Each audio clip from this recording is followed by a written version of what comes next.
From our studios in Boston, Massachusetts, I'm Jerry DeViller. Debbie Catalano with Catalano Creative is alongside. We want to welcome our listeners from the United States and around the world. It's another Sunday podcast.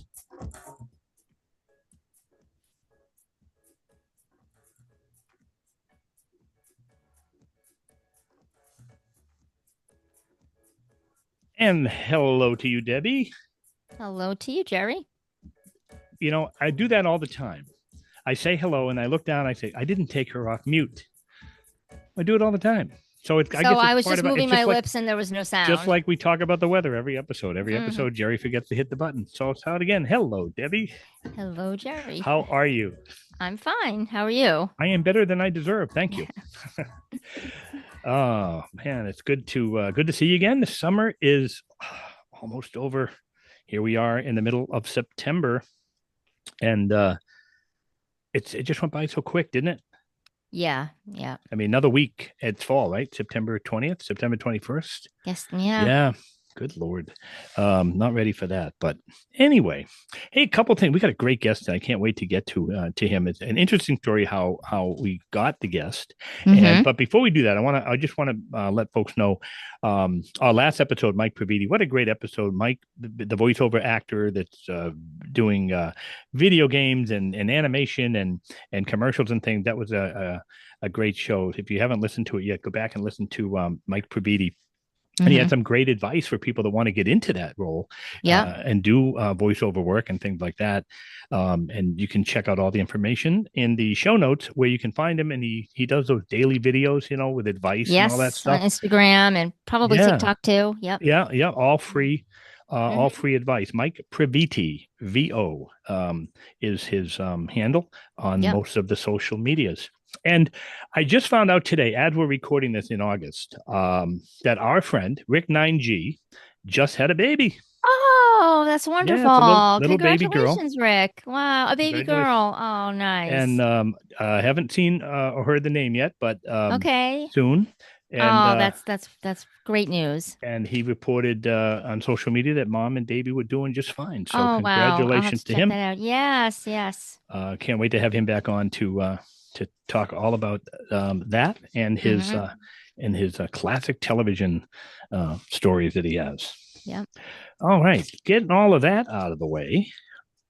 Interesting story. Our guest today is a stand-up comic named Sean O'Brien Jr.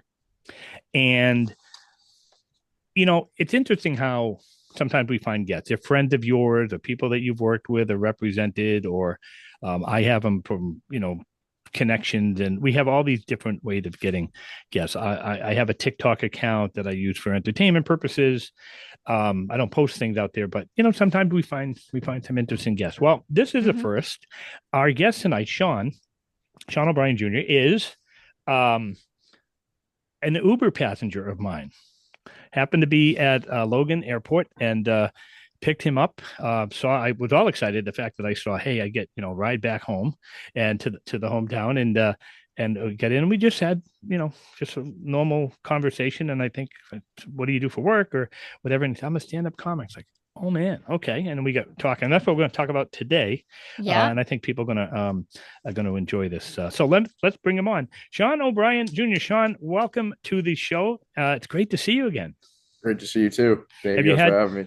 Any more Uber rides? Did you have a good driver like me? No. I've taken a couple since. They've been pretty silent, which I always put happy to chat in the on the options. I didn't even know that there was an option to do that.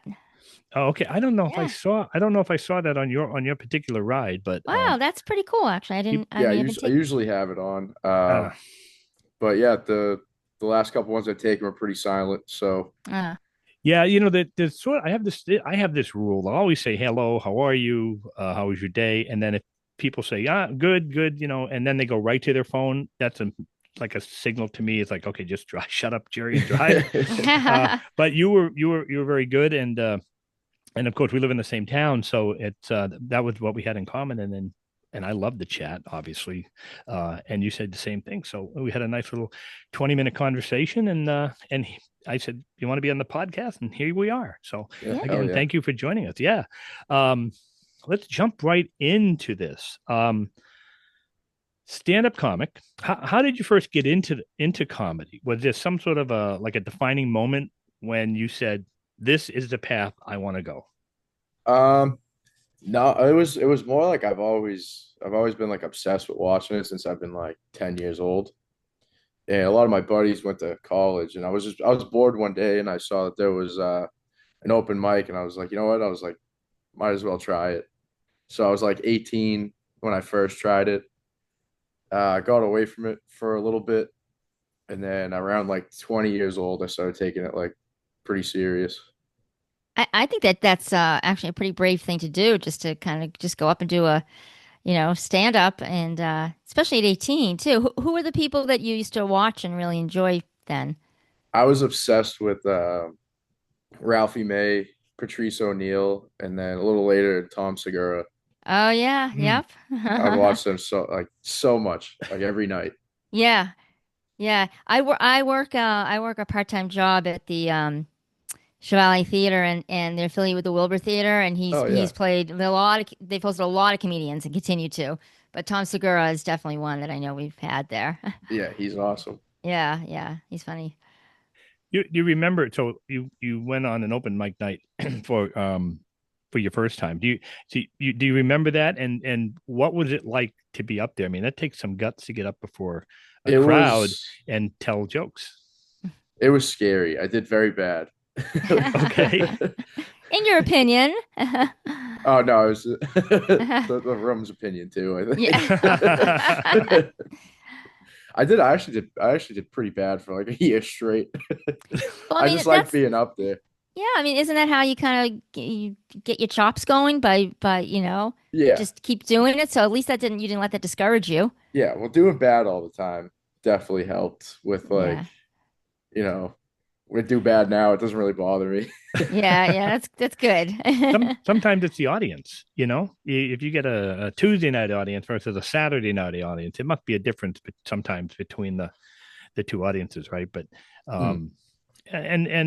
um, I'm a huge fan of stand up comedy, and went to back in the day. And I'm not sure how old you are. I'm quite a bit older than you, but there used to be some great comedy clubs in Boston, and I used to go all the time. There was one in Faneuil Hall.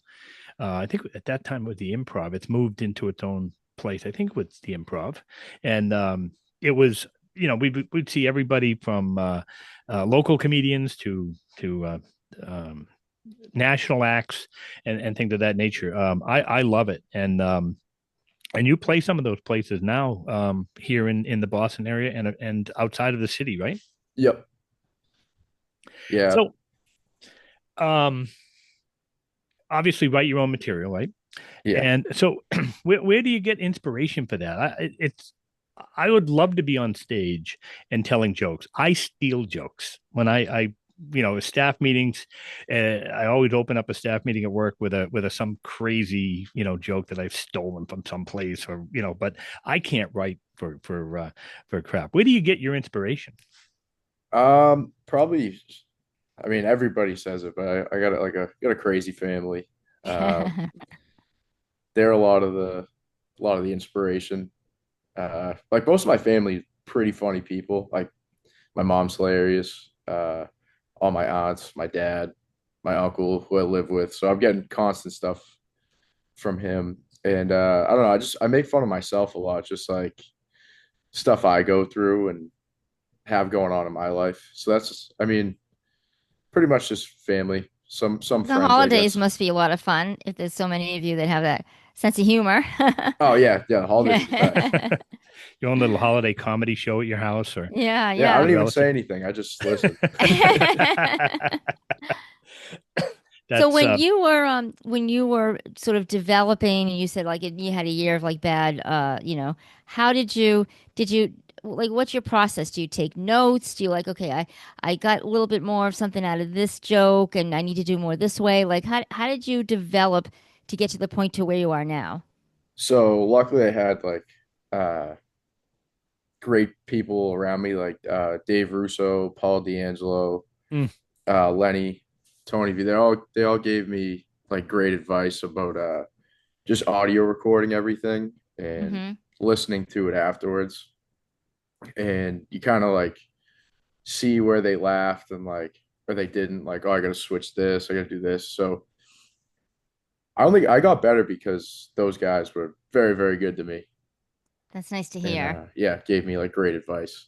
And it's all been good. Haven't got bad advice from those guys once. no, that's Wow. great. And of course, we're talking about Lenny Clark when you mentioned Lenny. Yeah. Um, yeah, great local comedian. Not just a local comedian, actually national comedian. I mean, he's been in movies and he's still performs around here and around the country pretty much, right? Oh yeah. Yeah, Yeah, he's he's very busy.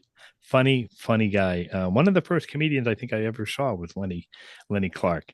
Um, and he um he does a thing with Dennis Leary Oh yeah, called comics come home. Comics Come Home, right? Coming up, I think in November of this year at TD Garden. I try to go every year as a little benefit for Worcester firefighters and the Cam Neely Foundation, and just a lineup of great comedians. And Lenny Clark is part of that lineup. It's hilarious, and every now and then they'll bring in some not like an up and coming comic, Yeah. which is great. I think that they give you that opportunity. You were talking about a minute ago. We were talking about not doing so well, and I wasn't going to ask this question, but we kind of touched on it. Do you remember what your biggest bomb was that you ever had on stage? Yes, yeah. Okay, I think about it and every day. okay, Oh no. you I want was to can you really bad. It was can you share some of that with us? And how did you come back from that? Oh yeah, it was it's actually a terrible story.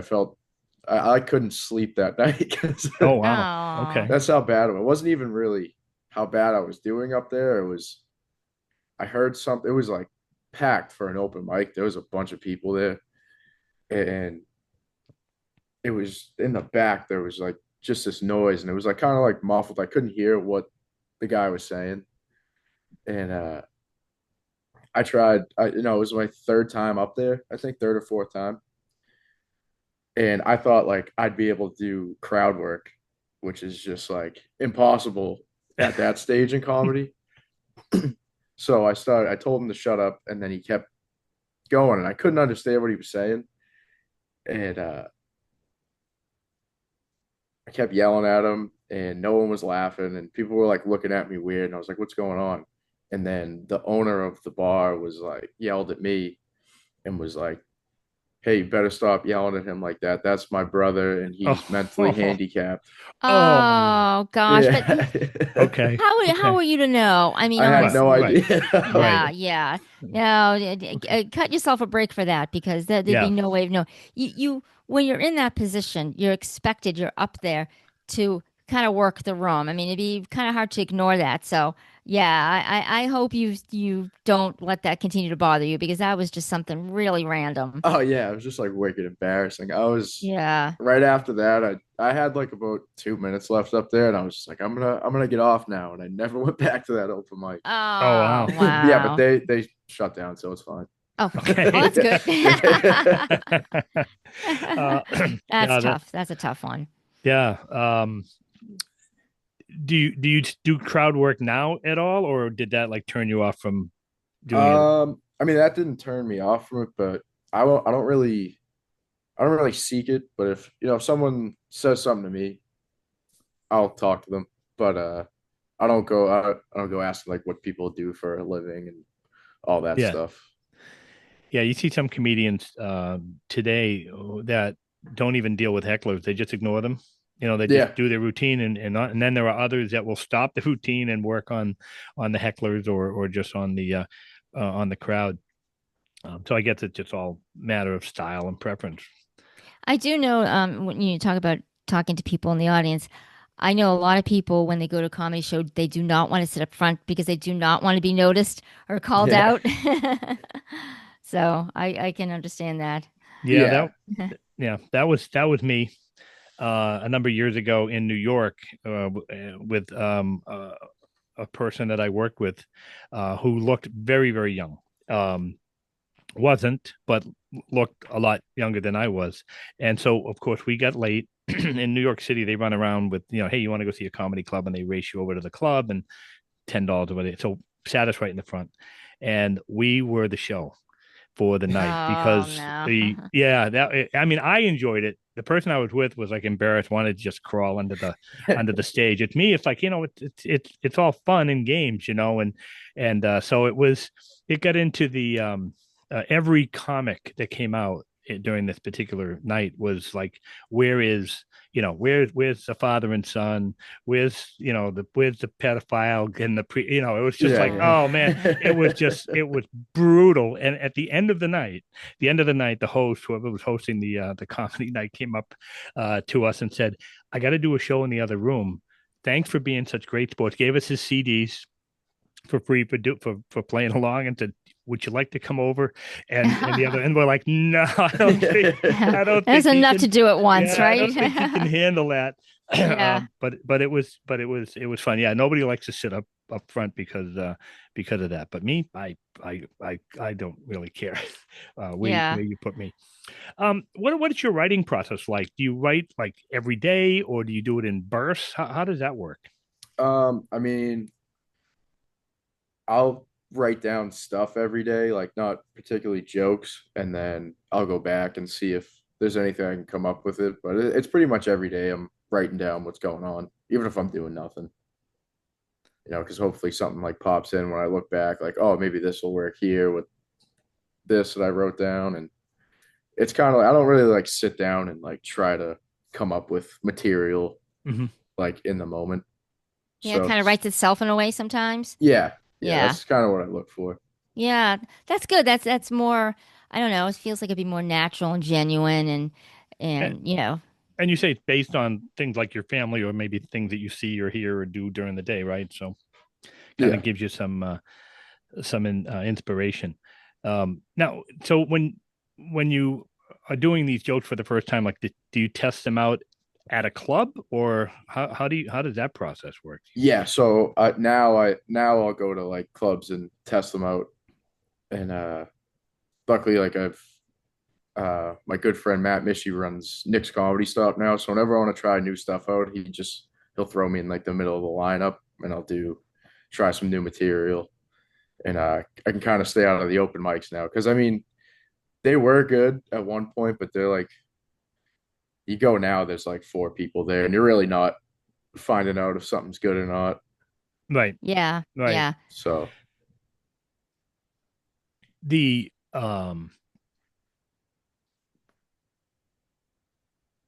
I lost my train of thought here on my question. If you were to describe, or how would you describe your comedic style in 3 words? dry, uh, offensive. Um, and it can either be fun or bad, depending on how you look at Okay. it. And so you said offensive, dry, and offensive. Do you ever censor yourself based on your audience, or you just go all in? I usually just go all in, unless like I'm specifically told not to. Okay. Like last year, I did a show for um, like a sober group, Mm, and there was nuns and a priest there, so okay. kind of toned. They were like, "Hey, don't really like say any like offensive or like sexual stuff or race related stuff." And I was like, well, now I got 3 minutes of material for you guys. That was Yeah. Yeah, because they should know what they're getting into when they yeah. book you, right?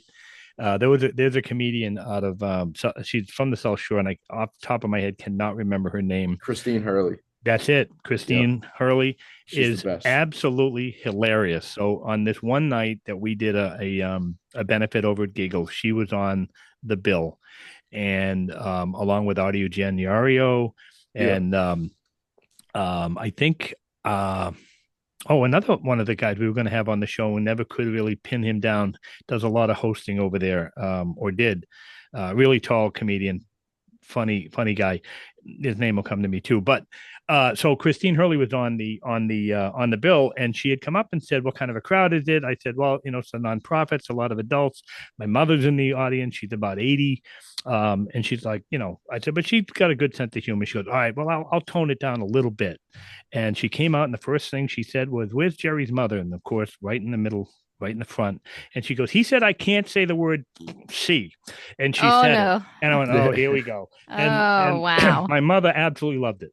Absolutely. But she's hilarious. Have you worked with her before? Yes, yeah, I've worked with her a bunch. She's one of Is my favorites. is She's she one of my just as favorite people ever. is she just as funny off stage as she is on stage? Yes, yeah.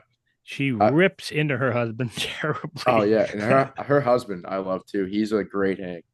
He's Yeah, such a good guy. yeah. But Um, I have a funny Christine story. So sure. she just like she catches you off guard like all the time. You'll never be able to like know when something's coming with her. And we did a show for Matt Light at Encore in April, and it was awesome. So I brought like my mom, my brother, a couple of my friends.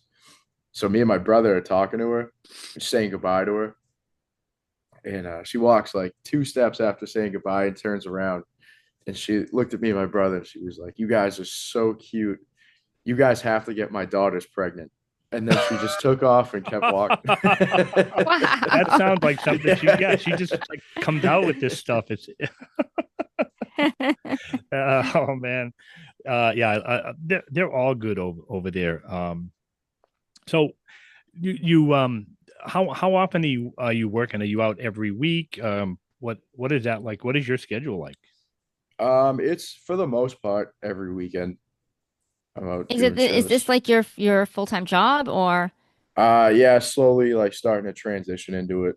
wow, that's amazing. I mean, that's Yeah, really anything in entertainment when you can get to that point, that's really quite an accomplishment. And I noticed that when I was trying to do my research, I saw a lot of shows and they're all with like other comedians. So it seems like especially when you said a lot of them helped you, that it isn't. I mean, I imagine there's probably some sense of being competitive, but it seems like it's more supportive, a supportive type of industry because you guys perform in groups. They helped you get to the point that you are.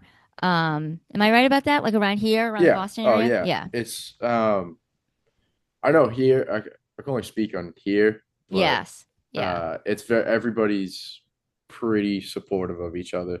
Yeah, I Uh, love that. yeah, everyone's super nice. I've heard like New York and LA and Texas. It's not really like that. It's Wow. very Yeah. competitive over there, but I mean, everyone here, especially like the established comedians, they've been everywhere and they know everything and they're comfortable and they just want to help like the younger generation coming up Yeah. because I, they're going I, to be gone at some point. that's Sure. And true. That's true. If they really care about the industry and care yeah, about good comedy, they're gonna want the people who follow them to continue that and make Boston look good. yeah, exactly. Is there a topic that you ever wanted to joke about but just haven't quite figured out how to do it yet? Uh, Not really. I'll kind of say like whatever. Yeah.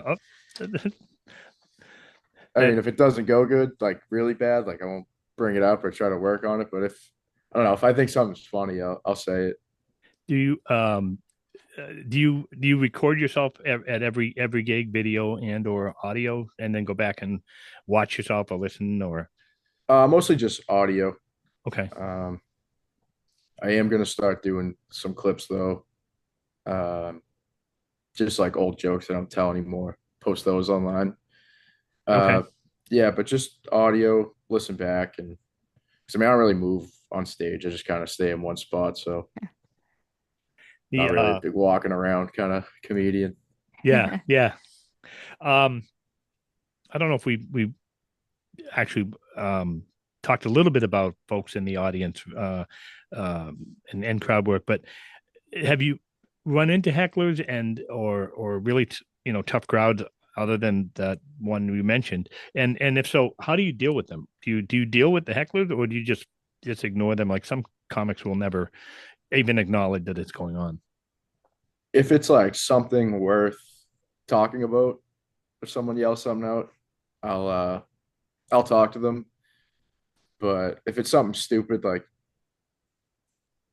if I can't understand what they're saying or something, I just pretend like it's not going on. Or if I can tell they're like obnoxiously drunk, I'm Mm, not even gonna try to get into it. I can say that when it's down to the larger venues, like the ones I mentioned, usually you don't have to worry about it because security will just throw them out. Yeah. So then you can just stand there and watch them, get hauled off. So which is good because I don't think I don't know. I don't agree with the heckling thing. I just don't think it's cool. So I, and I wonder now, you see on TikTok and YouTube and Instagram and all the social medias, some of the bigger name comedians, these up and coming guys that mostly show you their crowd work clips. Mm. And I'm wondering if it's changed with audiences that do that now more than before, and so they can hopefully in their head become part of the show. I mean, do you see that at all? Like, can you tell that Yeah. they're just trying to be part of your show? Yeah. That I mean that's exactly what it is. Like you said, that it's the clips of these dudes or women online that are just posting crowd work clips, and then Right. people will think that's what a comedy show is, and they'll go in there and yell. Yeah. And oh yeah. yeah, and I mean, if you really want to be a part of it, just I mean, comedy is very accessible. Just Yeah. do it. Yeah. It's a good way of wording it. Yeah. Do you have We any? oh, I'm go ahead, sorry. Go Jared. ahead, Debbie. No, No, go no, no, ahead. go ahead. No, no, you go. Do you have any pre-show rituals or any kind of superstitions before you go on stage? Or Um, no, not really rituals. I'll have a couple beers. That's pretty much it. there you go. Kind of loosen up, get ready. Getting relaxed. Yeah, Yeah, Yeah. yeah. it definitely helps. No, I was going to say when we were talking earlier about researching, and there's we found a few other Sean O'Briens, and you said something about how that you guys are like in a chat Yeah, yeah. that are comedians. There's and there's a couple more that aren't comedians that just get tagged and stuff. Let me see if I can find it real quick. It's pretty funny. I'll forget about it and then it'll pop up like every 6 months or so. Someone will say something in it. Oh If yeah, they are, as you're looking, yeah. it's called Sean O'Brien's Unite. Oh, I love Ah, it. And what was it? The last message was from August 2023. And then this July, someone said, uh, how many of you guys are gay? And I said, statistically, there has to be at least one. Yeah. And then the conversation just kept going. People were just like, so who is it? And it's Sean and you O'Brien. said too that like a few of you in that are comedians, right? Yes, Yeah. yeah. So, I mean, you guys should just like get together and do a show like the Sean O'Brien show and just have all of you Sean O'Briens. You know, that's a good idea. I've Yeah. never even thought of Oh, that. There you go, Debbie.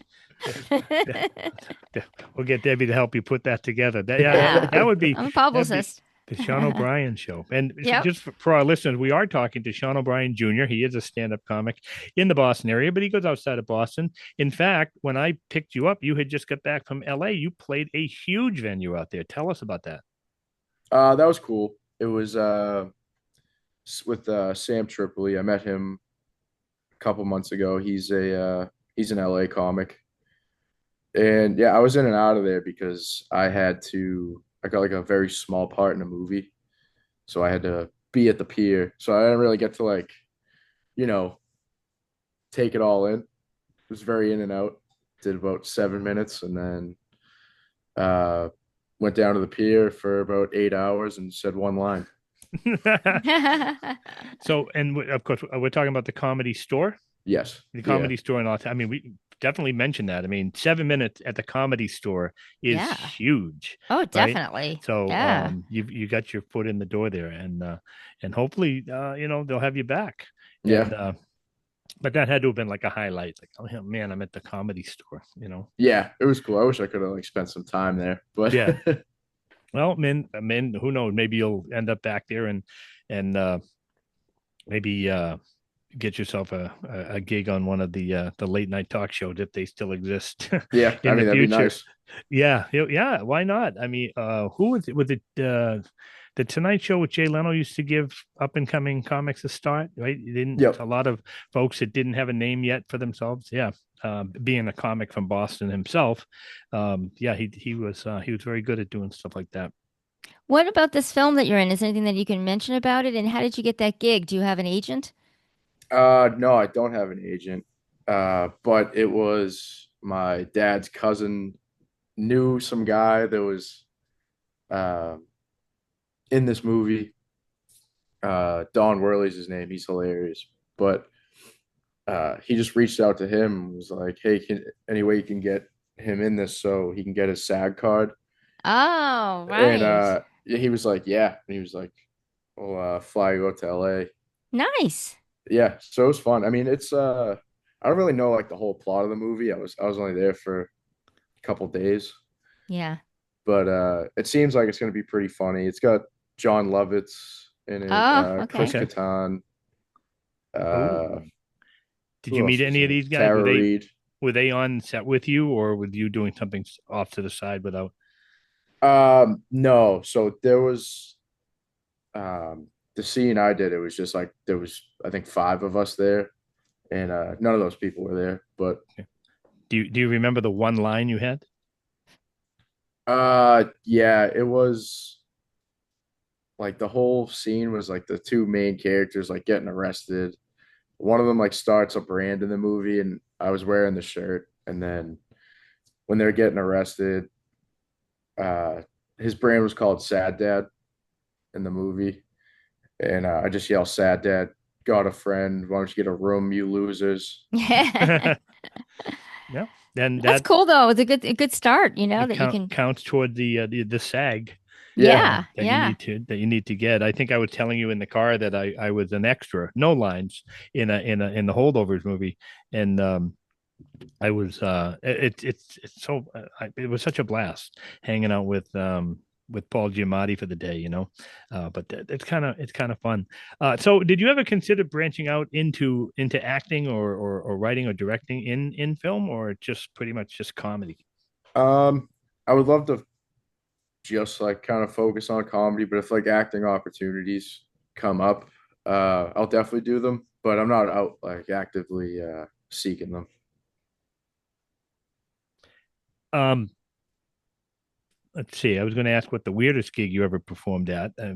It would that be the bomb, or did you have any other No, really weird gigs yeah, that? I did a show at a strip club last summer, Okay. and it was it was outside in the parking lot. But what made it weird was that you know, my mom came, my grandparents came, Oh, yes.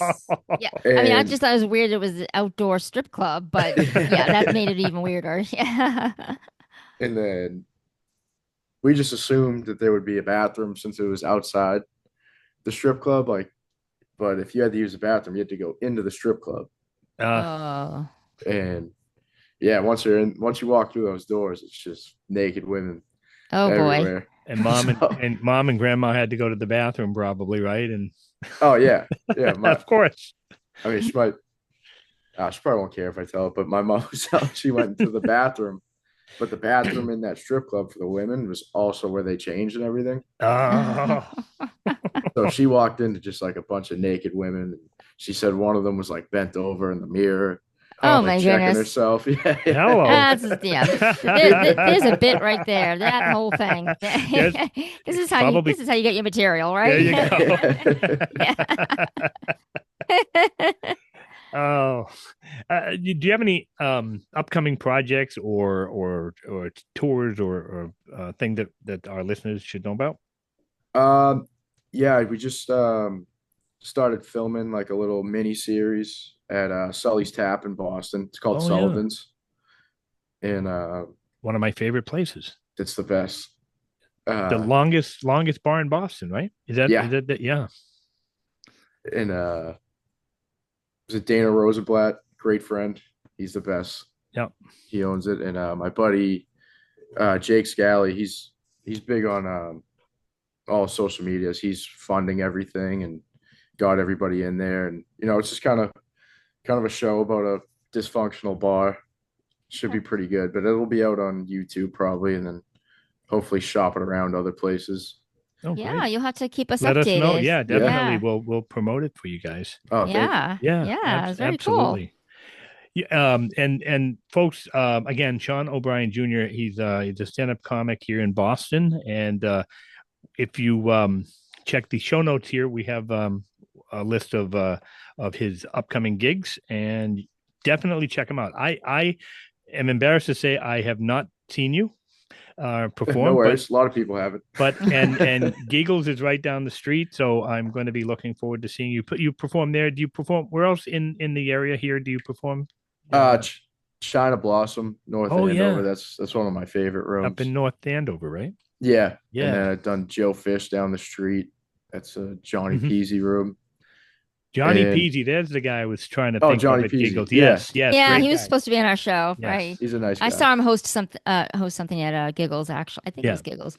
Or maybe it was the place in North Andover. You said North Andover? Yeah. Yeah, yeah. Yep, I saw him host a show there. Great food, Yeah. by the way, at the China Blossom as well. Oh So, my God. yeah. It's the best Chinese food around. That was the first time I ever did karaoke in my life, was at the China Oh, Blossom. really? Yeah. Many, many, many years ago. Yes. Do they still have comedy over in I used to uh this guy is still my friend, but we sort of dated. He was a comedian back in the day and did a lot at in Harvard Square. Maybe it was the Hong Kong. Do they still do comedy over there? Is the Hong Kong even still there? I No, don't I've even only know. heard stories about that place. I've Yeah, never yeah. seen it. I remember one time he had me like recorded. It was like from way up, like up top, and because he was doing his routine down there, so it was fun. But we went a couple times. Yeah, I heard it was like the best room back Yeah, then. yeah. It was good. Well, I just have a couple of more questions. If you had to roast a historical figure, who would it be and why? Uh, it's a good question. I'll let you think about that. Wow. This stumped me. Yeah, that's I that think that, it that was- So that's so tough. let me let, I let me wouldn't even rephrase. know what to say either, and I'm Yeah, not even a let me comedian. rephrase. If you were to host anybody, roast anybody, who would it be? Who would you love to roast, and why? Anybody? Probably. I'll probably get some heat for this, but Kobe Bryant, Okay, okay, hated him growing up. okay. Huge Celtic. My whole room was green Celtic stuff. Oh, right. I can't. Oh I yeah, would yeah. really enjoy roasting him. I know it's sad. He's passed away and everything, but Yeah, yeah. it doesn't change the fact that I didn't like him before that. Yeah, yeah. It has nothing to do with what happened, Yeah. right? Yeah. Yeah. Yeah, you can't take away the his talent or any of the things he did. But you're right. Being a Laker and being from Boston Celtic, didn't matter who the Laker was. He hated them all. Yeah. I grew up in the days of when who was a big famous player for Chicago Bulls. We absolutely hated him here in Boston. Michael, you don't mean Michael Jordan, do you? No, no, no, no. Oh, Again, everybody bet- loves him. what's that? Was I it said, Rodman? doesn't everybody love Michael Jordan? I think he was a Bulls player. He was a tough guy. But I could be wrong. Anyway, but that's how Celtics, that's what we were. We didn't, especially the Lakers. In fact, Debbie and I have a friend lives out in California, and back when the Lakers and the Celtics were in the finals, we thought we were going to win the championship, and the Lakers ended up beating us in this particular year. Well, back in the day, before in today's world, you win the championship, they immediately print the T-shirt. But back then, they didn't, so they were already kind of pre-made. And then if they didn't win, they would ship them off to overseas or something and give them away. But he came out and he said to the woman, the shirt said "Beat L.A." but it was folded so it said "Eat L.A." So we we roasted him about that because we just hated the Lakers here. Yeah. And probably still do, but they don't have teams like that. Celtics or the Lakers don't have teams quite as good as those No. guys. But My last question for you is: what is one thing that your fans would be surprised to learn about you? Probably nothing. I'm a pretty open book everywhere. Okay, no surprises. Okay, No, that yeah, everything's on Instagram or at a show. I'll talk about anything, everything. I don't hide much. that's awesome. And how can folks find you? Where are you on the social media platforms, and how can they find your um, uh, tour dates and all of that stuff? It's all my Instagram and Facebook. It's at Sean O'Brien Jr. on everything. All right. Remember Sean O'Brien Jr. Otherwise, you're going to get 45 Sean O'Briens. Yeah. We'll have the links and Right. everything in the show notes for you. And that was pretty much all the questions I had. Debbie, do you have any last questions for Sean before we wrap up? Yeah, just I think just one more. Just since you're at the point where you can do this for a living, do you have like what are your plans as far as your career goes at the moment? Are you staying in New England? Are you going to try to spread out to other areas, or do you have any plans at the moment? I would like to get out of here at some point, but things are like pretty busy here, That's comedy good. wise. So Yeah, yeah, it's a solid scene. yeah, I So think yeah, it's definitely making a big comeback. Yeah, So I I was just agree. I was just going to say it was huge at one point when I was in my 20s. It was huge, and it kind of fell apart. And then, but you're right, it's starting to make a comeback now, and we Yeah, need comedy more than ever now yeah, with all so much stuff going on. It's always nice to go out and see a show and and that's where I get my material from staff meetings on Thursday. So. yeah. so you're Oh man, stealing materials, what you're saying, yes, Jerry? yes, Yes. yes. Okay. I like I said, I can't write for the life of me. So, um, well, that's Sean. Thank you so much for joining us and for agreeing to be on the show and for being my Uber passenger. I appreciated that as well. And I hope to see you very soon in a show somewhere around the state here. And Yeah, we wish you the definitely. best of luck Yeah, I'm going going to keep my forward. eyes and ears open for you and check you out hopefully soon. Yeah, thank you guys so much for having me. I Oh really well, appreciate it. our pleasure. Sean O'Brien Jr. Everyone.